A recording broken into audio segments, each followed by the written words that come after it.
Good morning, guys. Today we're going to talking about the chapter 11. It's about the Tarzán of the Apes. Chapter 11, kind of Apes.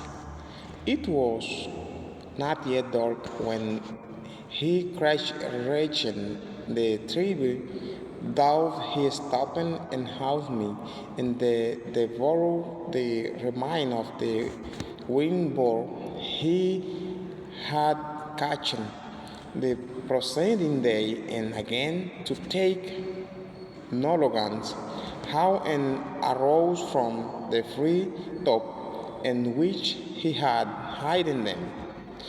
It was a well-laden Tarzan who dropped from the branches into the mines of the tribe of Shark.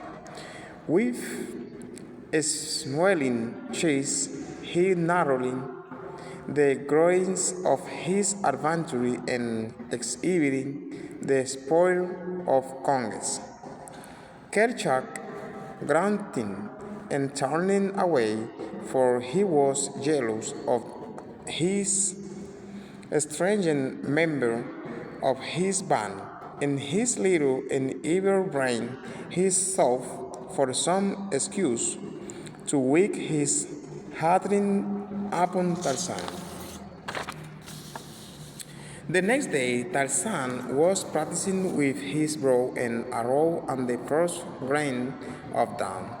At first, he lost nearly every bow he shot, but finally, he learned to guide the little shot with fair accuracy and hour among had passed he was not mean shot. But his proficiency had caused him nearly his entire supply of arrows. The tribe continuing to find the hunting good in the vicinity of the beach, and so Tarzan of Apes varying his arching, practicing with further investigation of his father, choosing those little stand of book. It was during this period that the young English lord found hidden in the back of me cupboards in the cabin a small metal box. The key was in the lock. In a few moments, its investigation and experimentation were regarding with the successful opening of the receptacle.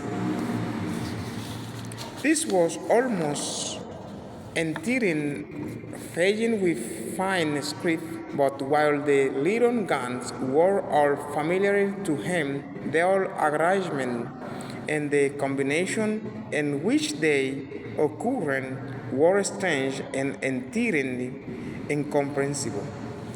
Tarzan had long since learned the use of traditionally, but much did this sorrow and purposely it proven of no avail to him in this emergency. Not a word of all that was read in the book could he find, and so he put it back in the mentor box, but with a determination to work out the mysteries of it later on.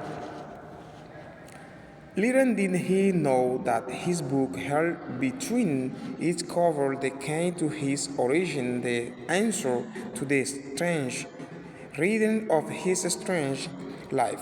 It was the diary of John Claughton, Lord Keynes talking keep in French as has always been his custom.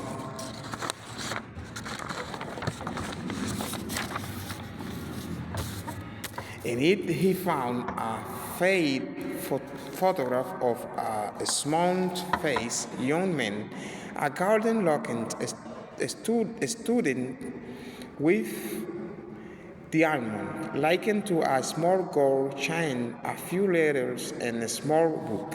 Tarzan examining this or minutely, the photograph he liked most of all for the eyes were smiling and the face was open and frank. It was his father.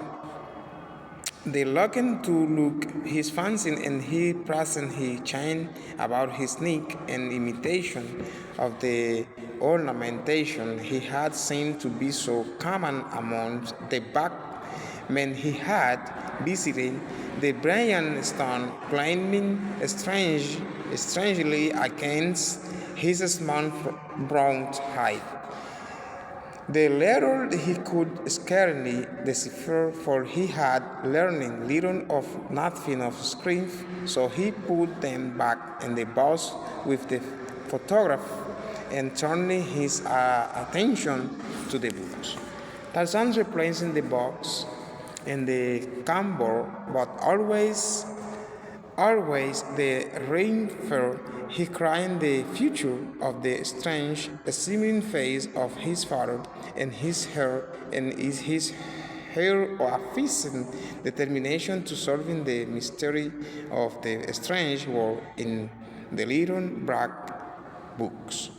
Thank you so much for listening my reading of the Tarzan of Apes.